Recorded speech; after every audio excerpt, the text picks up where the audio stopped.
भाजपा प्रदेश अध्यक्ष वीडी शर्मा आज एक दिवसीय दौरे को लेकर अलीराजपुर पहुंचे। यहां उन्होंने प्रेस वार्ता भी की।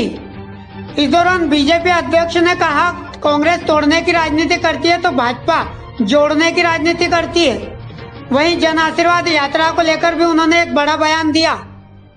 मध्य प्रदेश भाजपा के अध्यक्ष वीडी शर्मा एक दिवसीय दौरे को लेकर अलीराजपुर पहुंचे, जहां भाजपा कार्यकर्ताओं ने स्थानीय भाजपा कार्यालय पर जोरदार स्वागत किया। उसके बाद भाजपा अध्यक्ष ने संगठन के लोगों से आगामी जोबट विधानसभा उपचुनाव को लेकर चर्चा की। साथ ही भाजपा कार्यालय पर प्रेस वार्ता भी ली।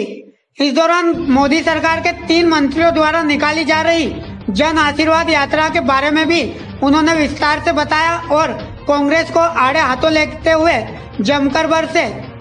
वहीं इस दौरान बीजेपी अध्यक्ष वीडी शर्मा ने जोबट विधानसभा के उपचुनाव को लेकर स्थानीय भाजपा नेताओं और कार्यकर्ताओं से चर्चा भी की।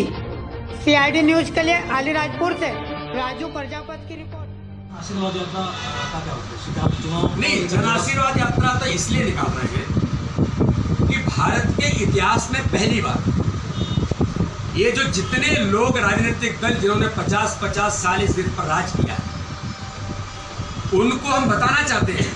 ओबीसी वर्ग के अंदर मैं पूछना चाहता हूं कांग्रेस के नेतृत्व से, आपने ओबीसी कमीशन बनाया था, ये कभी भी आपने ओबीसी कमीशन को संवैधानिक दर्जा नहीं दिया। ये भारतीय जनता पार्टी की सरकार माननीय प्रधानमंत्री नरेंद्र मोदी जी के नेतृत्व में बनी, तब ओबीसी कमीशन को संवैधानिक दर्जा दिया, उनको अधिकार दिया। वही मैं कहना चाहता हूं, ये जनजातीय क्षेत्र है अलीराजपुर। आज पूरा देश जनजातीय क्षेत्र के लोग हमारे श्रद्धेय अटल बिहारी वाजपेयी जी को याद करते हैं। इतने दिनों तक कांग्रेस राज में थी, गरीबी के बारे में आप बात करते थे, जनजाति के बारे में आप कहीं न कहीं वही वोट बैंक मान करके बात करते थे, लेकिन आपने कभी उनके जीवन उत्थान की बात नहीं की। भारतीय जनता पार्टी के प्रधानमंत्री श्रद्धेय अटल बिहारी वाजपेयी जी की कल हमने पुण्यतिथि मनाई है। उन्होंने तय किया कि जनजातीय मंत्रालय केंद्र की सरकार में अलग से बनेगा।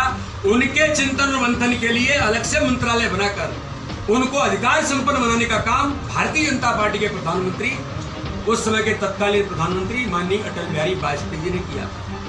आज मोदी जी ने 27 ओबीसी मंत्री बनाकर, नए नौजवान ओबीसी मंत्री बनाकर 11 महिलाओं को प्रतिनिधित्व कैसे दिया जाता है, केंद्र की सरकार में कैबिनेट में प्रतिनिधित्व दिया है, केवल भाषण नहीं दिया है।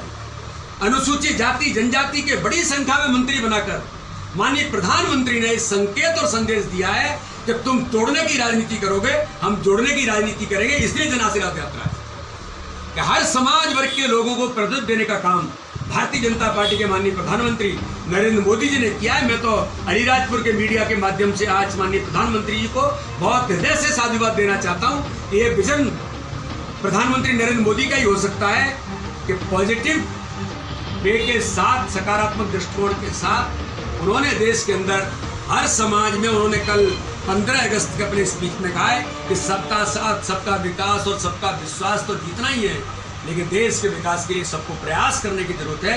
तो सबके प्रयास, ये नया नारा उन्होंने दिया है। तो हम सब मिलकर के अपने अलीराजपुर के विकास के लिए सब मिलकर के सभी लोग आगे बढ़ेंगे। इसलिए जन आशीर्वाद यात्रा के माध्यम से हम उन सभी मंत्रियों को समाज के बीच जाने के लिए भारतीय जनता पार्टी ने प्लान किया।